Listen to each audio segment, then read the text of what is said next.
20 खबर में आप सभी का स्वागत है। मैं हूं आपके साथ हेमंत कुमार। अगले 20 मिनट में आपको हम 20 अहम खबरों से रूबरू करवाने वाले हैं। तो चलिए शुरू करते हैं 20 मिनट में 20 खबरों का सिलसिला। रंगों का ऐसा इंद्रधनुष आपने शायद ही पहले कभी देखा हो। अलौकिक सौंदर्य, अद्भुत सजावट, ऐसा लग रहा है जैसे धरती पर स्वर्ग उतर आया हो। जहाँ नजर जाती है बस वहीं ठहर जाती है। सजावट के आकर्षण से, इनके सम्मोहन से बचना मुश्किल ही नहीं नामुमकिन है। देश में अलग अलग राज्यों में आस्था के भी अलग रंग दिखाई देते हैं। यही बात इस देश की अखंडता को बनाए हुए है। बहरहाल अद्भुत सजावट की तस्वीरें तमिलनाडु की हैं। यहाँ के पलानी स्थित दंड्युथापानी स्वामी मंदिर में कुंभाभिषेकम के अवसर पर यज्ञ पूजा की गई। इसके लिए पलानी के दंड्युथापानी स्वामी मंदिर को दुल्हन की तरह सजाया गया। 27 जनवरी को मंदिर में अभिषेक समारोह है, जिसके लिए दुनिया के कोने कोने से भक्त इस मंदिर में पहुंच रहे हैं। Kumbhabhishekam is happening after 16 years. We are so happy to be here at this auspicious time. The decorations and everything are done very well. Tomorrow we have even more better programs after the Kumbhabhishekam. अगर आपसे किसी को नारियल के पेड़ पर चढ़कर नारियल तोड़कर लाने के लिए कह दिया जाए तो आप में से शायद कई लोगों के लिए काफी मुश्किल भरा हो सकता है, लेकिन अब ऐसा करना आसान हो गया है। यकीन नहीं हो तो इन तस्वीरों को देखिए। भूल जाइए वो दिन जब लोग नारियल, यूकेलिप्टस और ताड़ जैसे ऊंचे पेड़ों पर चढ़ाई करने के लिए रस्सियों का सहारा लेते थे। इस दौरान उन्हें काफी खतरा भी उठाना पड़ता था, लेकिन अब ये खतरा कम हो गया है, क्योंकि कर्नाटक के किसान की तैयार की गई मशीन नारियल की खेती करने वाले लोगों के लिए काफी फायदेमंद साबित हो रही है। इस मशीन से बेहद आसानी से पेड़ों पर चढ़ाई की जा सकती है। किसी भी ऊंचे पेड़ पर चढ़ने के लिए ये मशीन बेहद मददगार है, लेकिन मशीन खरीदने भर से कुछ नहीं होगा। इसके इस्तेमाल की ट्रेनिंग भी उतनी ही जरूरी है। मंगलुरु के बेरोजगारों को इस मशीन के इस्तेमाल की अब ट्रेनिंग दी जा रही है।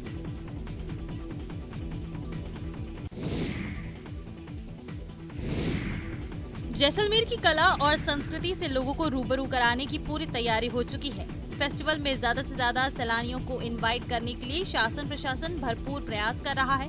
जी हां, जैसलमेर का इंटरनेशनल डेजर्ट फेस्टिवल 3 फरवरी से शुरू होगा। 3 दिन के फेस्टिवल में इस बार बॉलीवुड के साथ ही मलयालम स्टार भी लोगों को न्योता दे रहे हैं।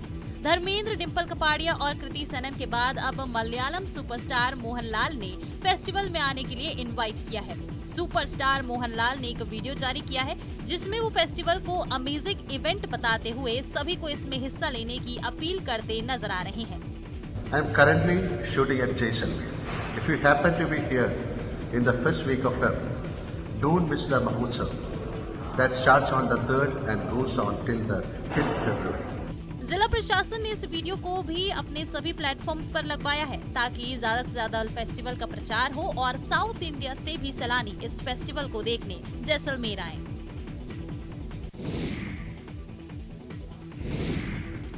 प्रधानमंत्री नरेंद्र मोदी ने शुक्रवार को दिल्ली के ताल कटोरा स्टेडियम में स्टूडेंट से परीक्षा पे चर्चा की। 2 घंटे तक चले इस कार्यक्रम में मोदी ने परीक्षा और जीवन में तनाव पर बच्चों के सवालों के जवाब दिए।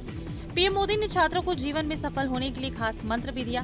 पीएम नरेंद्र मोदी ने कहा कि परीक्षा पर चर्चा मेरी भी परीक्षा है और देश के कोटि कोटि विद्यार्थी मेरी परीक्षा ले रहे हैं। मुझे ये परीक्षा देने में आनंद आता है। परिवारों को अपने बच्चों से उम्मीदें होना स्वाभाविक है, लेकिन अगर ये सिर्फ सामाजिक स्थिति बनाए रखने के लिए है तो ये खतरनाक हो जाता है। पीएम मोदी ने कहा कि सिर्फ परीक्षा के लिए नहीं, वैसे भी जीवन में हमें समय के प्रबंधन के प्रति जागरूक रहना चाहिए। काम का ढेर इसलिए हो जाता है क्योंकि समय पर उसे नहीं किया जाता। काम करने की कभी थकान नहीं होती। काम करने से संतोष होता है, काम ना करने से थकान होती है।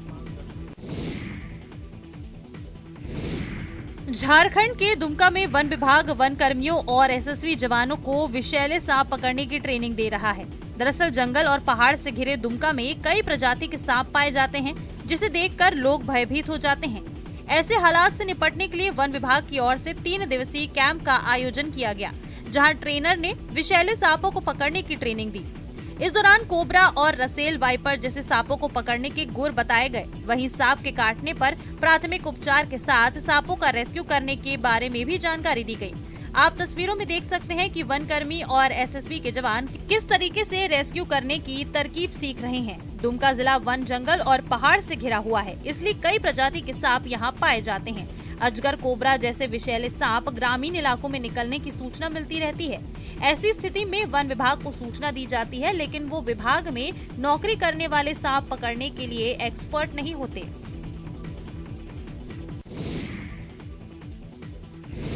अलवर का सरिस्का बाघ अभयारण्य अब पर्यटकों के लिए रोमांचक बनता जा रहा है। वनराज को शिकार करता देख पर्यटक रोमांचित हो रहे हैं। अपने शिकार को खींचकर ले जाते टाइगर को देखकर सैलानी ठिठक जाते हैं। ऐसा ही मामला गुरुवार सुबह सरिस्का में देखने को मिला, जिसमें एक टाइगर टूरिस्ट के सामने गाय का शिकार करता हुआ दिखाई दिया। पर्यटकों ने इसका वीडियो भी बनाया और अपलोड भी किया, जो सोशल मीडिया पर वायरल हो रहा है। सरिस्का के गार्ड श्याम सुंदर ने बताया कि सरिस्का के काला घाटी के जंगल में टाइगर ST-15 की साइटिंग हुई थी। घने जंगलों में टाइगर के शिकार को कम ही देखा जाता है। दिल्ली से आए टूरिस्ट ने काफी देर तक इसकी साइटिंग की। काली घाटी के पास टूरिस्ट साइटिंग कर रहे थे कि तभी ST-15 टाइगर आया और जंगल में खड़ी गाय पर झपट्टा मारा। इसके बाद वो काफी देर तक गाय को अपने जबड़े में लेकर रोका रहा। इसके बाद वो उसे घसीटते हुए झाड़ियों में ले गया। दुमका के बाबा बासुकीनाथ मंदिर में बाबा का भव्य तिलकोत्सव संपन्न हुआ। इस तिलकोत्सव में भाग लेने के लिए श्रद्धालुओं की काफी भीड़ मौजूद रही। स्थानीय श्रद्धालुओं के साथ साथ बिहार के दरभंगा, मधुबनी, सहरसा, पूर्णिया और कई स्थानों से बाबा के तिलक उत्सव में शामिल होने के लिए श्रद्धालु पहुंचे थे। बासुकीनाथ में सदियों से चली आ रही परंपरा को निभाते हुए बाबा का तिलक किया गया। इस अवसर पर मिथिलांचल से आने वाले श्रद्धालुओं ने कहा कि वे लोग बाबा के प्रति काफी आस्था रखते हैं। वे लगातार 30 वर्षों से प्रत्येक वर्ष बाबा के दरबार में आते हैं और बाबा के तिलक उत्सव में भाग लेकर परंपरागत तरीके से बाबा को तिलक चढ़ाते हैं। परंपरा के अनुसार बाबा के तिलक उत्सव पर बाबा को सोने की अंगूठी, चांदी का बाजूबंद, पीताम्बरी वस्त्र, कांसा और पीतल के बर्तन समेत अन्य सामग्री चढ़ाई जाती है, जबकि माता पार्वती को नए वस्त्र और आभूषण अर्पित किए जाते हैं।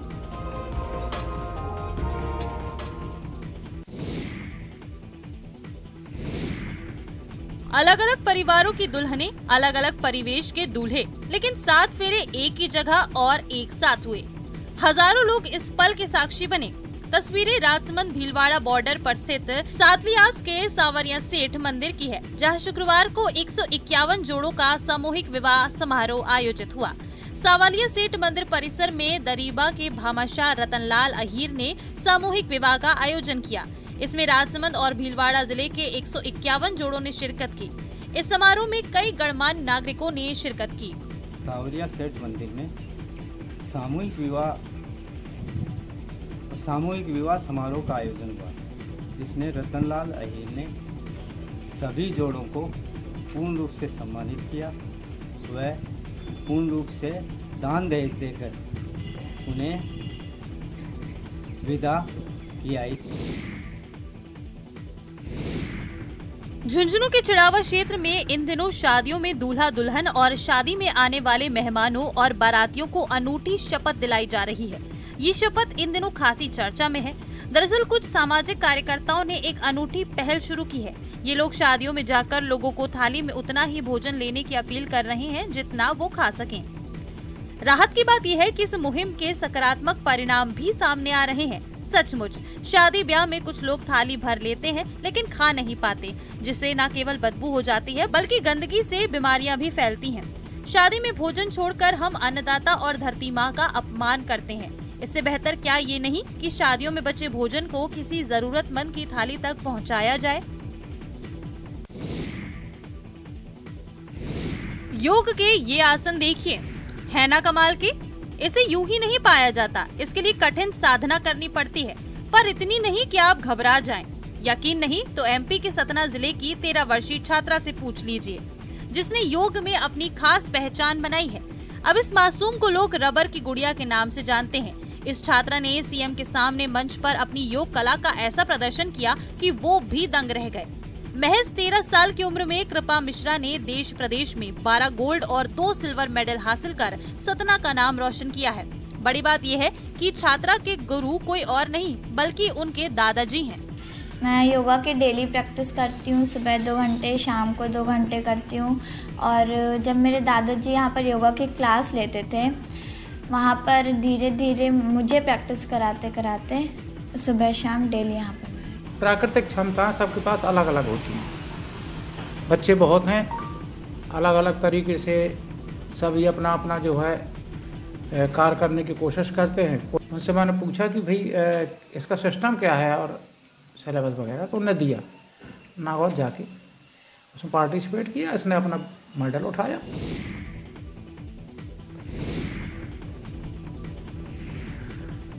उत्तरकाशी के सुदूरवर्ती जखोल गांव में सोमेश्वर देवता के देवगोती महोत्सव का भव्य आयोजन किया गया, जहां 22 गांव के लोग सोमेश्वर देवता का आशीष लेने पहुंचे। ये मेला हर साल नए वर्ष के आगमन के उपलक्ष्य में मनाया जाता है। मेले में सोमेश्वर देवता की डोली गाजे बाजे के साथ अपने मुख्य मंदिर से बाहर निकाली जाती है। हमारे यहाँ त्योहारों में 5 दिन जिमदारा लगता है। दिन के बाद जिमदारे के बाद हम फूल सलांटे बंधु खुदा के देवता का दिन निश्चित करके वसंत पंचमी या अच्छा दिन हो, क्योंकि 22 गाँव के लिए हमने दिन तय करना है। ये मेला आज भी पहाड़ की संस्कृति और पारंपरिक तरीके को संजोए हुए है। इस मेले में ग्रामीण अपनी अपनी मनोकामना के साथ देवता के दर्शन करते हैं। ग्रामीण देवता की डोली को गांव की थात माता के स्थान पर विराजित किया जाता है। इसके बाद गांव के किसी राजपूत के घर पर 14-15 दिनों के लिए जाता है, जहां देवता की नियमित पूजा और रात्रि जागरण और दीप पूजा होती है। हेलीकॉप्टर में होके सवार चली रे, दुल्हन तो अपने साजन के द्वार चली रे। तस्वीरें कोटा की हैं। यहाँ के इटावा कस्बे की शादी इन दिनों चर्चा में है। यहाँ गुरुवार दोपहर दूल्हा अपनी दुल्हन को लेने हेलीकॉप्टर में सवार होके पहुँचा है। जैसे ही कस्बे में हेलीकॉप्टर पहुँचा तो देखने वालों की भीड़ लग गई। दरअसल दूल्हे के पिता की इच्छा थी कि बेटा बहू को लेने हेलीकॉप्टर से जाए, इसलिए हेलीकॉप्टर बुक करवाया गया। दरअसल कृष्ण मुरारी प्रजापति प्रॉपर्टी डीलर का काम करते हैं। मुरारी के 2 बेटे और 1 बेटी है। इनमें से 2 की शादी हो चुकी है। सबसे छोटे बेटे सुनील की शादी इटावा निवासी रेखा से हुई। रेखा बीएड की तैयारी कर रही है, जबकि सुनील एमए की पढ़ाई के बाद आईटीआई कर चुका है और अब पिता के साथ प्रॉपर्टी का काम संभालता है। 26 जनवरी के दिन दोनों के फेरे थे। ऐसे में बारात कोटा से इटावा के लिए रवाना हुई, जहां दूल्हा हेलीकॉप्टर से पहुंचा।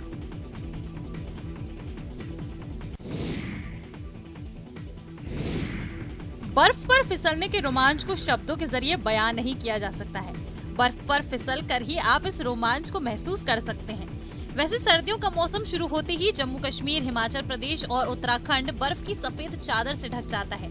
यहाँ के पहाड़ी राज्यों में सैलानी न केवल बर्फ से ढके पहाड़ी नजारों को देखने आते हैं, बल्कि रोमांच के शौकीन कई पर्यटक यहाँ आइस स्केटिंग जैसे साहसिक खेल का मजा लेने के लिए भी आते हैं। आइस स्केटिंग जूते के नीचे से तय ब्लेड की सहायता से बर्फ की सतह पर संतुलन बनाने के साथ फिसलने का एक मनोरंजक खेल है। भले ही आइस स्केटिंग की शुरुआत स्कैंडिनेविया में 1000 ईसा पूर्व के रूप में हुई हो, लेकिन अब भारत में भी ये खेल खासा लोकप्रिय होने लगा है। तस्वीरें जम्मू कश्मीर के गुलमर्ग की हैं। यहाँ आइस स्केटिंग में डंका बजाने की ख्वाहिश रखने वालों को ट्रेन किया जा रहा है। यहाँ पर काफ़ी सारे पार्टिसिपेंट्स आए, 30 पार्टिसिपेंट्स आए और हमारे साथ यहाँ पर कोच मिस्टर अशरफ डीजो है, जो हमें यहाँ पर आइस स्केटिंग सिखाते हैं। काफ़ी अच्छा एक्सपीरियंस रहा और हम अपने अपने स्किल्स दिखा रहे हैं। हम चाहते हैं इसमें अच्छा करना और आगे बढ़ना। हम इंटरनेशनल, नेशनल लेवल तक हम जाना चाहते हैं। बच्चों के लिए उनके माता पिता से ज्यादा विश्वसनीय कोई दूसरा अभिभावक नहीं होता, तभी तो आंखें बंद करके बच्चे अपने माता पिता की गोद में सुरक्षित रहते हैं। वैसे आपने माँ को बच्चों की सुरक्षा के लिए छोटी से छोटी बात पर ध्यान देते हुए देखा होगा, लेकिन पिता के हाथों में ये जिम्मेदारी आती है तो नजारा देखने लायक हो जाता है। इससे जुड़ा हुआ एक वीडियो इस वक्त सोशल मीडिया पर वायरल है। वायरल हो रहे वीडियो में दिखाया गया है कि जब बच्चों की जिम्मेदारी पिता पर होती है तो वो उन्हें किस तरह से संभालते हैं। वीडियो में एक जगह 3-4 पिता एक साथ मिलकर बच्चों को आपस में टॉस करा रहे हैं। वहीं एक दूसरे फुटेज में वो बर्फ में सीधे बच्चों को नीचे छोड़ देते हैं और फिर उठाते हैं। एक जगह तो वो सो रहे बच्चों को जैकेट के सहारे घसीटते हुए ले जा रहे हैं। ये कम था कि एक बच्चा तो अपने पिता के मुंह को जंपिंग की जगह बना लेता है। वैसे इसमें रिस्क कितना भी हो, लेकिन फुटेज काफी मजेदार है। इन तस्वीरों को देखकर एक बात तो साबित हो गई है कि बच्चों को माँ से अच्छा कोई नहीं संभाल सकता।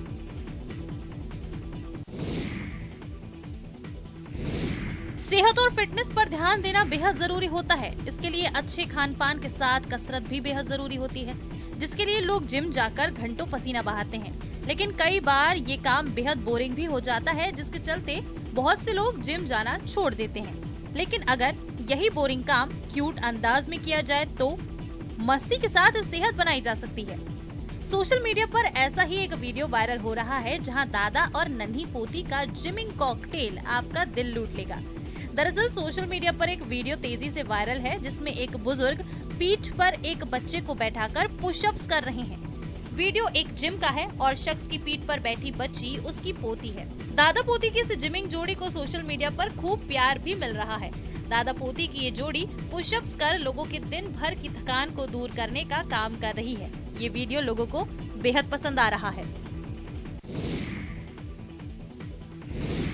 सर्जिकल स्ट्राइक यानी दुश्मन के घर में घुसकर उसे मारना। लेकिन इन तस्वीरों को देखकर चौंकिए मत। ये भारत और मिस्र की सेना के साझा अभ्यास की तस्वीरें हैं। जैसलमेर में 14 से 27 जनवरी तक भारत और मिस्र की सेनाओं के विशेष बल का संयुक्त युद्धाभ्यास चल रहा है।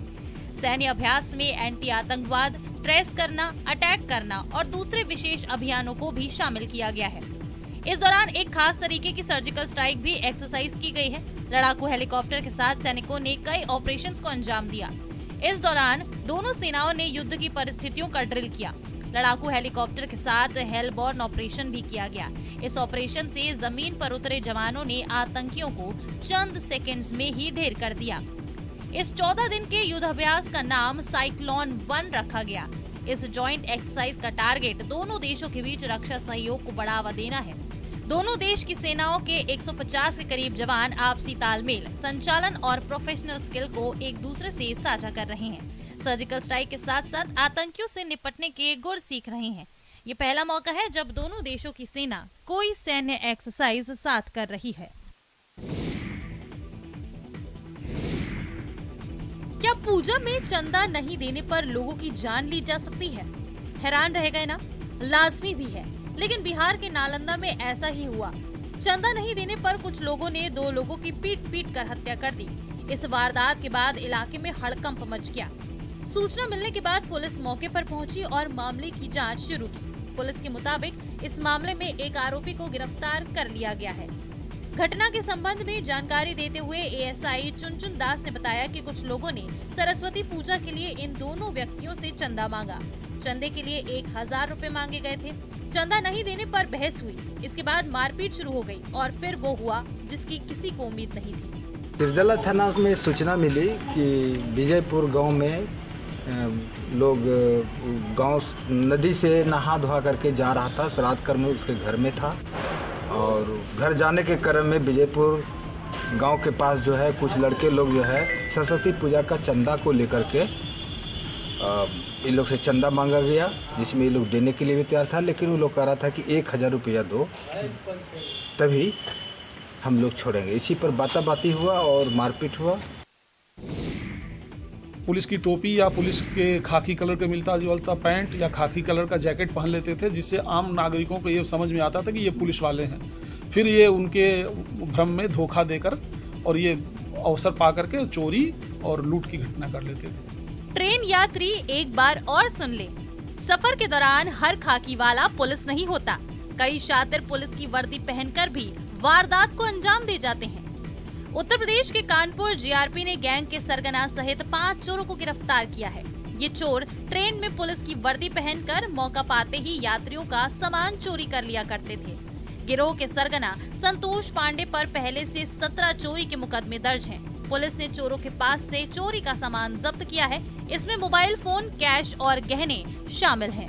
5 लोग पकड़े गए हैं, जिसमें से एक व्यक्ति बिहार का रहने वाला है और 2 वाराणसी के रहने वाले हैं, एक सुल्तानपुर का रहने वाला है और एक कानपुर का रहने वाला। इनका एक गैंग है और इस गैंग के अन्य सदस्यों के बारे में भी हम लोगों को जानकारी दी। पूछताछ क्रम में गैंग के पूरे सदस्यों को गिरफ्तार किया जाएगा। चूरू जिले के गांव चनाना बड़ा के एक व्यक्ति से 1,16,000 रुपए की ऑनलाइन ठगी का मामला सामने आया है। पीड़ित की रिपोर्ट पर चूरू के साइबर थाने में मामला दर्ज किया गया है। जानकारी के मुताबिक पीड़ित के मोबाइल नंबर पर फोन आया कि उसका कुरियर सीकर में होल्ड है, जो डाक शुल्क की कमी और एड्रेस के कारण रुका हुआ है। डाक शुल्क 10 रुपए पूरे कर देने पर कुरियर मिल जाएगा। फिर उसे एक मोबाइल नंबर से एक लिंक भेजा गया। जैसे ही उसने लिंक पर क्लिक कर रुपए जमा करवाए, उसके बैंक खाते से 1,16,000 रुपए निकल गए। रिपोर्ट दी कि उनके पास एक मैसेज आया कि उन्होंने जो कोरियर सामान मंगवाया वो कहीं अटक गया है, उसके लिए उनको कुछ पे करना पड़ेगा। तो 10 रुपये के उनके पास में बात है, 10 रुपये उन्होंने पे कर दिए। उसके बाद में एक लिंक आया, लिंक को जैसे उन्होंने ओपन किया तो उनके खाते से 1,16,000 रुपये की ठगी पड़ाव बता रहे हैं। मुकदमा दर्ज कर लिया गया, अनुसंधान जारी। आम आदमी हो या कोई संस्थान, हर कोई साइबर अटैक का शिकार हो रहा है। ऐसे में जरूरत है इन साइबर हमलों से निपटने के लिए, इनसे बचने के लिए साइबर सुरक्षा की ट्रेनिंग की। इसी के लिए राजस्थान पुलिस अब अपने विभाग में ऐसे एक्सपर्ट की टीम तैयार कर रही है जो जरूरत के वक्त साइबर हमलों से निपट सके। जी हां, राजस्थान पुलिस अब अपने विभाग में ऐसे एक्सपर्ट की टीम तैयार कर रही है जो जरूरत के वक्त साइबर हमलों से निपट सके। इसके लिए राजस्थान पुलिस मुख्यालय ने हाल ही में सरदार पटेल यूनिवर्सिटी के साथ एक MOU किया है, जिसके जरिए राजस्थान पुलिस के अफसर और जवानों को साइबर सुरक्षा की ट्रेनिंग दी जाएगी। प्रदेश भर से इस ट्रेनिंग के लिए 50 पुलिस कर्मियों को चुना गया है। पहले फेज की शुरुआती ट्रेनिंग 9 महीने की होगी, जो कि ऑनलाइन और ऑफलाइन होगी। ये जो ट्रेनिंग है ये बेसिकली 9 महीने की होगी। फिर ये ऑफलाइन एंड ऑनलाइन दोनों तरह की ट्रेनिंग होगी। इसमें जो साइबर सिक्योरिटी के एक्सपर्ट्स हैं वो लोग भी आएंगे यहाँ पे और हमारे इन सारे कैंडिडेट्स को साइबर सिक्योरिटी के जो विभिन्न पहलू हैं उसके ऊपर ट्रेनिंग देंगे। उसके ऊपर उनको समझाएंगे कि साइबर सिक्योरिटी किस किस तरह से मेंटेन करी जाती है।